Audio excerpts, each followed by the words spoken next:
Hi, I'm Rose, and today we are going to test whether Zoop actually gives the best way to swap into ZEC. Here's the interesting part. ZEC prices dropped recently due to the perk that was found in the Orchard pool, so I wanted to swap some USDC into ZEC. But instead of blindly swapping, I had one question. Does swap actually give the best exchange rate, lower fees, and do it in a more trustless way when compared with other options? In this video, we are going to compare swap against other options and let the numbers and the tech decide for the same.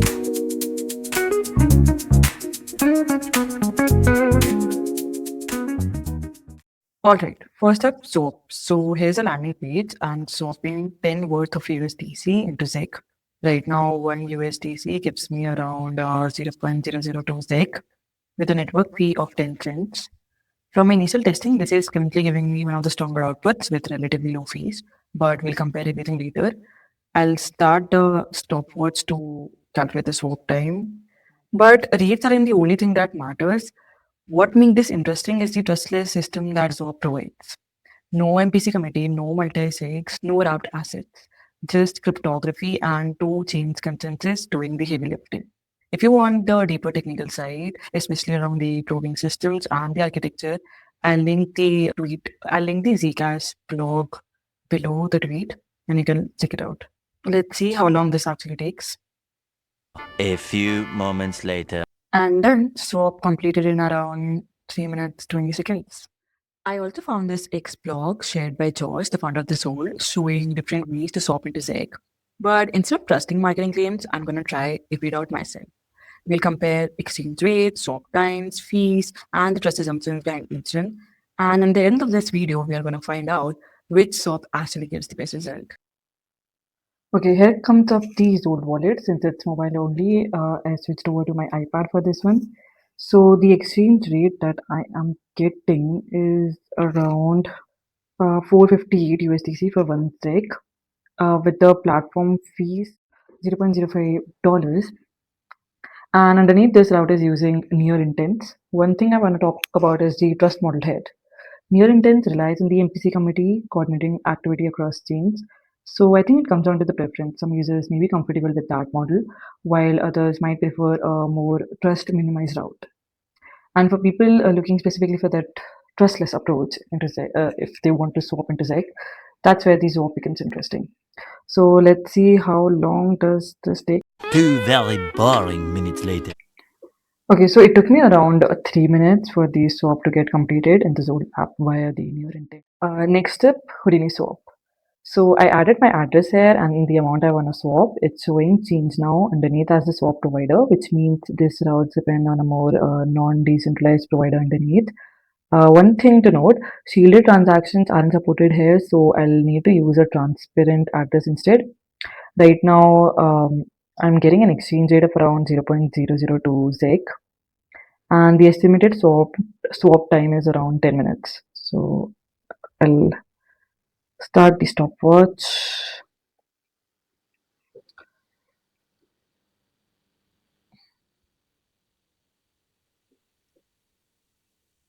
So I need to deposit the amount to the address.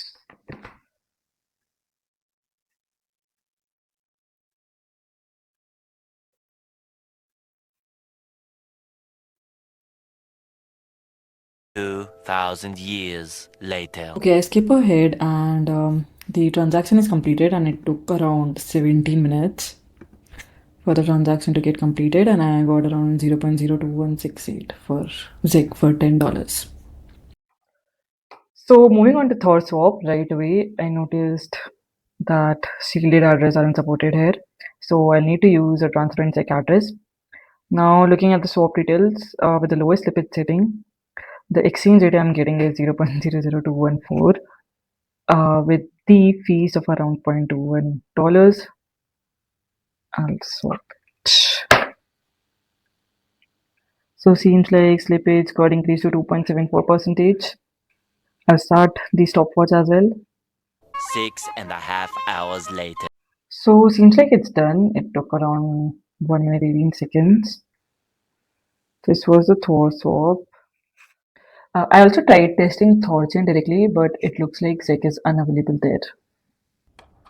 Next up is Ludex, and once again, this route is using the near intents underneath. I'm swapping the same $10 amount here. Right now, the exchange rate I'm getting is 0.0021 with the exchange fee of around 4 cents. And also, I am unable to use my sealed address here, so I have added my transparent address. Let's start the swap.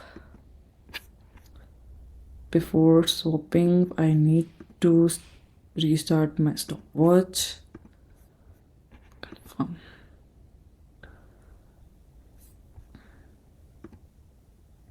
3:28 a.m. Okay, seems like the swap is done and it took around 5 minutes for the same. So here's the Cake wallet. So I tried using Cake wallet once, but the transaction didn't go through. Like you can see here, it's showing overdue. And the estimated completion time was around 30 minutes. So I had to wait till 30 minutes and then also the transaction got overdue. I'm going to initiate a new transaction.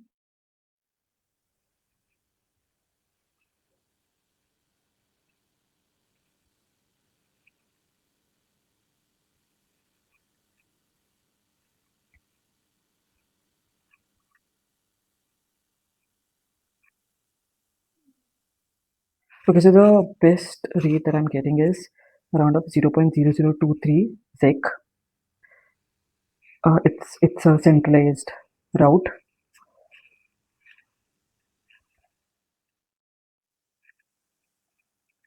Okay, so the route got changed and it converted into the Exolix. Now I need to deposit the funds here.